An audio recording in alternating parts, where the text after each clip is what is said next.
Hi friends, അപ്പോൾ നമ്മൾ smoky മൗണ്ടനിലെത്തി. ഇന്ന് നമ്മൾ ആദ്യമായിട്ട് പോകുന്നത് കേഡ്സ് കോവ് ഡ്രൈവിലേക്കാണ്. ഇതൊരു സീനിക് ഡ്രൈവാണ്. നല്ല ഭംഗിയുള്ള കാഴ്ചകളൊക്കെ ചുറ്റും ഉണ്ടാവും, നമുക്കതൊക്കെ കാണാം. ഇത് പോകുന്ന വഴിക്ക് മലയോരം വഴിയാണ് പോകുന്നത്. അപ്പോൾ ഇത് പോകുന്ന വഴിക്കും ഒരുപാട് കാഴ്ചകൾ കാണാനുണ്ട്. അപ്പോൾ നമുക്ക് ഇന്ന് പോയി നോക്കാം. ഇന്ന് വീക്ക് ഡേ കാരണം ട്രാഫിക്കൊന്നും അധികം ഇല്ല. നമുക്ക് ദൂരെ മലയുടെ മുകളിൽ മഞ്ഞ് ആകെ മൂടി നിൽക്കുന്നത് കണ്ടോ. നമുക്ക് ആ മലയുടെ മുകളിലേക്കാണ് കയറി പോകേണ്ടത്. അധികം മഞ്ഞാണെങ്കിൽ കാഴ്ച കുറയും, നമ്മുടെ വിസിബിലിറ്റി കുറവായിരിക്കും.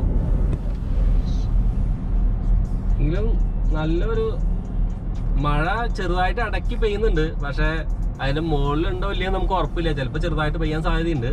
നമ്മൾ ഈ ഡ്രൈവിൽ പോകുമ്പോണ്ടോ എപ്പോഴും നമ്മൾ ഈ മലയോര ഭാഗമാണെങ്കിൽ ഏതെങ്കിലും ഒരു സൈഡിൽ പുഴയാവുക, അല്ലെങ്കിൽ പുഴയുടെ സൈസ് ഉണ്ടാവില്ല, ഒരു അരുവി എപ്പോഴും കണ്ടോ. ഈ ലെഫ്റ്റ് സൈഡിലായിട്ട് ഒരു അരുവിയാണ്. ഈ അരുവി നമ്മൾ ഏകദേശം കേഡ്സ് കോവ് എത്തുന്ന വരെ ഈ അരുവി ഉണ്ടാവും.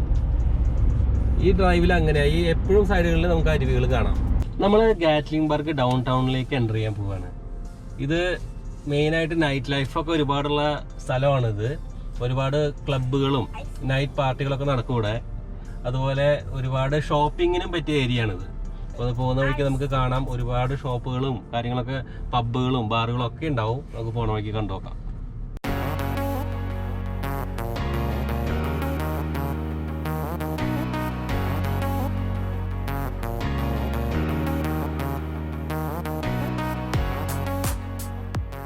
അപ്പോൾ നമ്മൾ സ്മോക്കി മൗണ്ടനിൽ എൻ്റർ ചെയ്തു.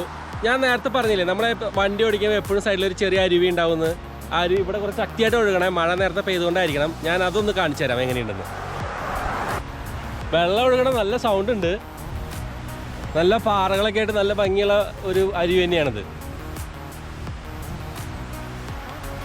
ശ്രദ്ധിച്ച് നടക്കണം, കാരണം വഴുക്കലുണ്ടാവും.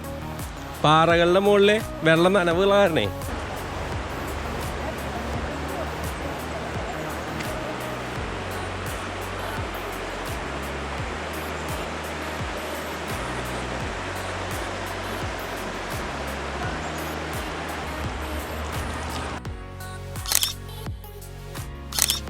നമുക്ക് ഈ പുഴയുടെ അവിടെ നിന്ന് പോവാം, കാരണം ചെറുതായിട്ട് മഴ തൂളി തുടങ്ങി. അപ്പോൾ നമുക്ക് കാറിൽ പോയിട്ട് നമുക്ക് കേഡ്സ് കോവിൻ്റെ അടുത്തേക്ക് പോവാം.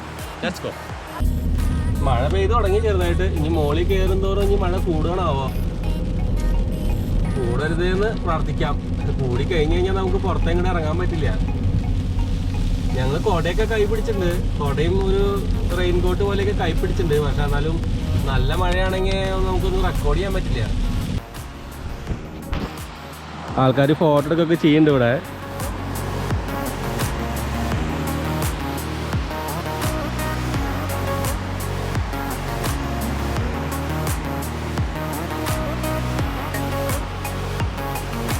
അപ്പോൾ നമ്മൾ ഇവിടെ നിർത്തി കുറച്ച് ഫോട്ടോസൊക്കെ എടുത്തു.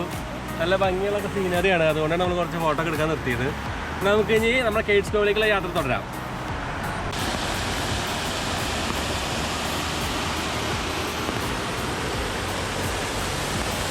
നമ്മൾ ആകെ പാറ എല്ലായിടത്തും കാണണം അല്ലേ. ഈ വെള്ളം ചാടി വരുന്നതും ഒഴുകുന്നതും എല്ലാം പാറയിൽ കൂടെയാ. ഇനി ഇതിൻ്റെ ഓപ്പോസിറ്റ് സൈഡ് നോക്കിയാൽ നിങ്ങൾ കണ്ടോ, എത്ര ഉയരത്തിലാണ് പാറ നിൽക്കണേന്ന് കണ്ടോ. നമ്മളിപ്പോൾ ഈ പാറ തുരന്നിട്ടുള്ള തുരങ്കത്തിൻ്റെ കൂടെ പോവുകയാണ്. വരുമ്പോൾ കുതിരാനാണ് എനിക്ക് ഓർമ്മ വരണേ. അപ്പോൾ നമ്മൾ കേഡ്സ് കോവ് സിനിക് ലൂപ്പിൻ്റെ സ്റ്റാർട്ടിങ്ങിലെത്തി.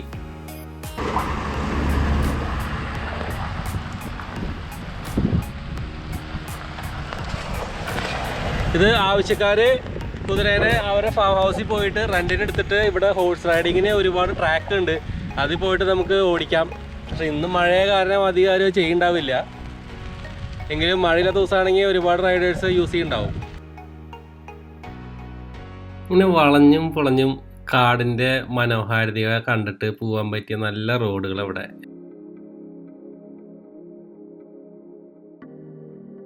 ഞാൻ നേരത്തെ പറഞ്ഞില്ലേ, ഇവിടെ ഇടയ്ക്കിടയ്ക്ക് വീടുകൾ ഉണ്ടാവുമെന്ന് കാണാനുള്ളത്. പഴയ വീട്, അതിലൊരു വീടാണിത്. ജോൺ ഒലീവർ എന്നാണ് ഇത് ഉണ്ടാക്കിയ ആളുടെ പേര്. 1820 ഈ വീട് നിർമ്മിച്ചു കഴിഞ്ഞത്. അത്രയും പഴക്കമുള്ള വീടാണത്. നമുക്കൊന്ന് പോയി നോക്കാം. ഇവിടെയുള്ള എല്ലാ വീടുകളും പണ്ടത്തെ വീടുകളും ഇങ്ങനെയായിരിക്കും. മുഴുവൻ മരം കൊണ്ടായിരിക്കും. ഈ ഫയർ പ്ലേസ് മാത്രം ഇവർ കല്ലുകൊണ്ട് ചെയ്യും, ബാക്കി മുഴുവൻ വുഡായിരിക്കും.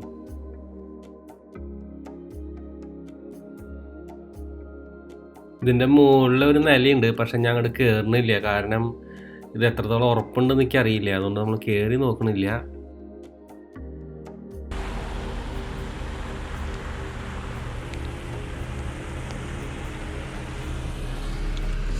എന്താ മലമുകളിലെ കോടമഞ്ഞ് അല്ലേ? മഞ്ഞിങ്ങനെ താന്ന് ഇറങ്ങി വരികയാണ്. മഴ പെയ്യുന്നുണ്ട്, അതിൻ്റെ കൂടെ മഞ്ഞ് ഇറങ്ങി വരുന്നുമുണ്ട്. ഈ കേഡ്സ് കോവ് സീനിക് ലൂപ്പ് എന്നുള്ള ഒരു പേര് കൊടുത്ത് നല്ല കറക്റ്റായിട്ടുണ്ട് അല്ലേ? കാരണം ഇവിടുന്ന് തുടക്കം തൊട്ട് അവസാനം വരെ നമുക്ക് റോഡിൻ്റെ രണ്ട് ഭാഗത്തും നല്ല സീനിക് ആയിട്ടുള്ള വ്യൂസ് തന്നെയാണ്. ഞങ്ങൾ ട്രാഫിക്കിൽ പെട്ട് കിടക്കുകയാണ്.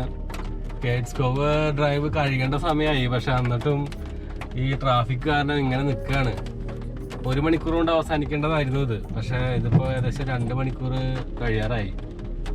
എപ്പോഴും ഇവിടേക്ക് വരുമ്പോൾ കാലത്ത് സമയത്ത് വന്നാൽ പെട്ടെന്ന് ഞങ്ങൾ അവസാനിച്ച് പോകാൻ പറ്റുന്ന വിചാരിച്ചത്, പക്ഷേ ഏത് സമയമായിട്ടും കാര്യമില്ല, ട്രാഫിക് ഇപ്പോഴും ഭയങ്കര തന്നെ. നമ്മളൊരു പഴയ പള്ളി കാണാനാണ് പോകുന്നത്. നമ്മുടെ കേഡ്സ് കോവിൻ്റെ ലൂപ്പിൽ നിന്ന് കുറച്ച് തിരിഞ്ഞ് ഒരു 1/4 മൈൽ തിരിഞ്ഞിട്ട് വേറെ വഴിക്ക് പോയിട്ട് വേണം ഇത് കാണാൻ.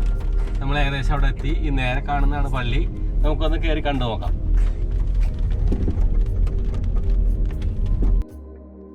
ആയിരത്തി 1827 ഈ പള്ളി ഇവിടെ സ്ഥാപിച്ചിരിക്കുന്നത്. ഈ സമയത്ത് ഈ ഭാഗത്തൊക്കെ ആൾക്കാരുണ്ടായിരുന്നാവോ? കാരണം നല്ല കൊടുങ്കാടായിരുന്നുണ്ടാവും ആ സമയത്തൊക്കെ. വല്ല 3-4 ഫാമിലിക്ക് വേണ്ടിയായിരിക്കും ഈ പള്ളി ഉണ്ടാക്കിയിട്ടുണ്ടാവുക, അല്ലെങ്കിൽ അവരൊക്കെ കൂടി ഒരുമിച്ചിട്ടായിരിക്കും ഈ പള്ളി ഉണ്ടാക്കിയിട്ടുണ്ടാവുക. ഇതിന് ശേഷം ഇവിടെ ടിമ്പറിങ് നടന്നിരുന്നല്ലോ, മരം വെട്ടിയും മുറിക്കല്. ആ സമയത്ത് കുറേ കൂടി ആൾക്കാർ വന്നിട്ടുണ്ടാവും. അപ്പോൾ എനിക്ക് തോന്നുന്നു ഈ പള്ളി വലുതാക്കി ഉണ്ടാവണം. 1940 ആയപ്പോൾ ഇത് നാഷണൽ പാർക്കായിട്ട് പ്രഖ്യാപിച്ചു. അതോടുകൂടി ഇവിടെ ജനവാസം പറ്റാതെയായി. അപ്പോൾ ഇവിടെയുള്ള എല്ലാവർക്കും അവരുടെ വീടും അതുപോലെ കൃഷിയിടങ്ങളും അവിടെ ഉണ്ടാക്കിയ പള്ളി, സ്കൂള് എല്ലാം വിട്ടിട്ട് അവർക്ക് പോകേണ്ടി വന്നു. ഇങ്ങനെ ഇത് ഗവൺമെൻറ് കീഴിലായി. ഇപ്പോൾ ടൂറിസത്തിന് എല്ലാവരും വന്ന് അവരുടെ പണ്ടത്തെ കാര്യങ്ങളൊക്കെ നമ്മൾ ഇതുപോലെ അവരുടെ പഴയ പള്ളികളും അതുപോലെ കല്ലറകളും ഇതൊക്കെ നമ്മൾ കാണുകയാണ്. അപ്പോൾ 1940 വരെയാണ് ഈ സ്മോക്കി മൗണ്ടനിൽ ജനവാസം ഉണ്ടായിട്ടുള്ളൂ. അതായത് ഇവിടെ തന്നെ വീട് വെച്ച് ഇവിടെ തന്നെ താമസിക്കുന്ന പരിപാടി. അത് കഴിഞ്ഞപ്പോൾ എല്ലാവർക്കും ഇവിടുന്ന് നിർബന്ധമായിട്ട് പോകേണ്ടി വന്നു. ഇവിടെ താമസിച്ചിരുന്നവരുടെ പുതിയ തലമുറ ചിലപ്പോൾ ഇതൊക്കെ വന്ന് കാണുന്നുണ്ടാവും അല്ലേ? ഇപ്പോൾ പള്ളി കണ്ടു കഴിഞ്ഞില്ലേ? ഈ കേഡ്സ് കോവ് ലൂപ്പിലേക്ക് നമുക്ക് വീണ്ടും ജോയിൻ ചെയ്യാം. ബാക്കിയുള്ള സ്ഥലങ്ങൾ പോയി കാണാം.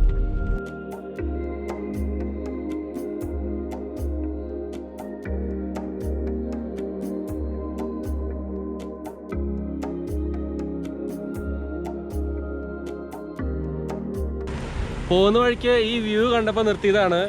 എന്ത് നല്ല സിനിമയിലൊക്കെ കാണുന്ന പോലത്തെ നല്ല ഭംഗിയുള്ള വ്യൂ ആണ് അല്ലേ?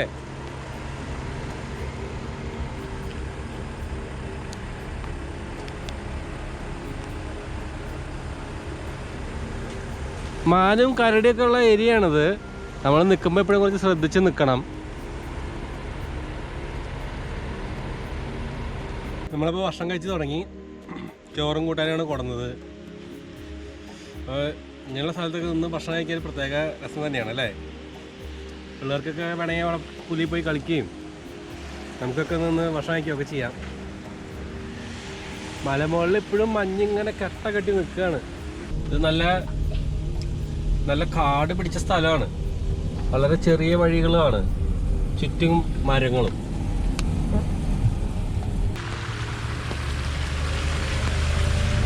നമ്മളിപ്പോൾ കാണാൻ പോകുന്നത് 100 കൊല്ലത്തിലധികം പഴക്കമുള്ള ഒരു വീടാണ്. നമ്മുടെ മുമ്പ് പള്ളി കണ്ട പോലെ തന്നെ ഏകദേശം അതേ സമയത്ത് ഉണ്ടാക്കിയ വീട് തന്നെ ഇതും. ഈ വീട് ഇരിക്കുന്നത് കണ്ടോ? കല്ലിൻ്റെ മുകളിലാണ് വീട് ഇരിക്കുന്നത്. കാരണം മുഴുവൻ മരത്തോണ്ടുണ്ടാക്കിയ കാരണേ.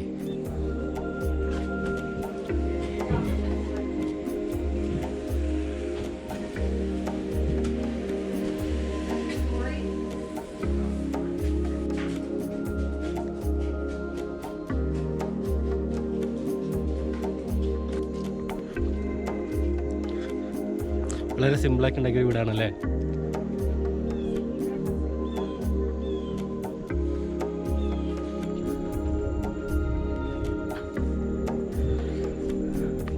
ഇതവരുടെ കുതിരകളെയും കാര്യങ്ങളൊക്കെ സൂക്ഷിക്കാൻ വേണ്ടി ഉണ്ടാക്കിയ ബാനാണ്.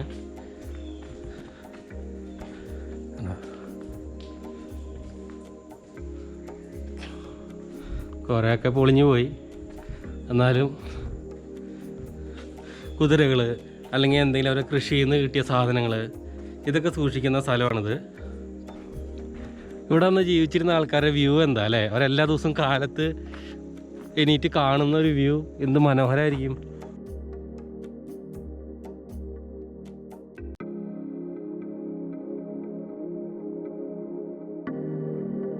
നേരത്തെ നമ്മൾ കണ്ട വീടിൻ്റെ പോലത്തെ വേറെ വീടാണിത്. അതിൻ്റെ പല ഭാഗങ്ങളാണ്. അതിൽ നമ്മുടെ കൃഷി ചെയ്ത അവരുടെ ഉൽപ്പന്നങ്ങൾ സൂക്ഷിക്കാനുള്ള ബിൽഡിംഗ് ഉണ്ടാക്കിയിരിക്കുന്നതാണ് അവരിത്. അപ്പോൾ മുകളിൽ കണ്ടോ, മഴയൊന്നും നനയാതെ മുകളിൽ കയറ്റി വെക്കാൻ വേണ്ടിയിട്ടാണ് ഇങ്ങനെയൊക്കെ ചെയ്തിരിക്കുന്നത്. ഈ ഓട് പോലെ കാണുന്ന ഒക്കെ മരമാണ് കേട്ടോ. മുകളിൽ ഒരു സാധനങ്ങൾ നീക്കാനുള്ള ഒരു വണ്ടി, കുതിരയെ കൊണ്ട് കെട്ടി വലിപ്പിക്കുന്ന വണ്ടിയാണിത്. സാധനങ്ങൾ വെച്ചിട്ട്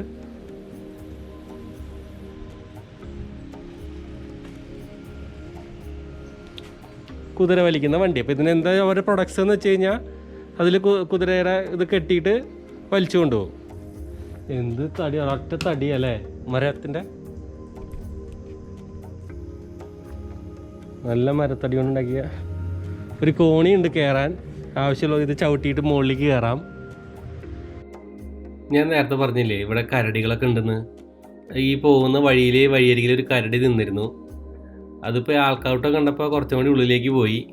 അതിനെ കാണാനുള്ള തിക്കും തിരക്കാണ് നിങ്ങളിവിടെ കാണുന്നത്. കുറേ പേര് നോക്കിയിട്ടുണ്ട്, കുറേ പേര് ഫോട്ടോ എടുക്കുന്നുണ്ട്. ഇതെങ്ങനെ ഓടി വന്നു കഴിഞ്ഞാൽ എല്ലാവരും കൂടെ കൂട്ടോട്ടായിരിക്കും ഇവിടെ. തിരിച്ചു പോകുന്ന വഴിക്ക് ചെറിയൊരു വെള്ളച്ചാട്ടം കൂടെ കണ്ടു. അതും കൂടെ നിങ്ങൾക്ക് കാണിച്ചു തരാം.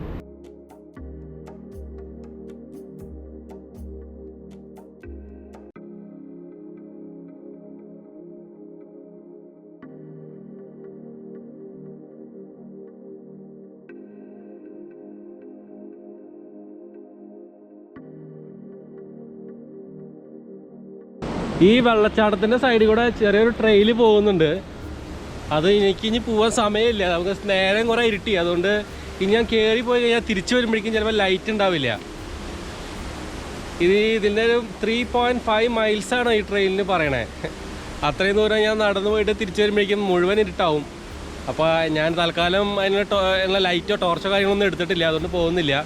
എങ്കിലും നമുക്ക് ഈ ഇതിൻ്റെ എങ്ങനെയാണ് സ്റ്റാർട്ടിങ് എന്നുള്ളത് ഞാൻ കാണിച്ചു തരാം.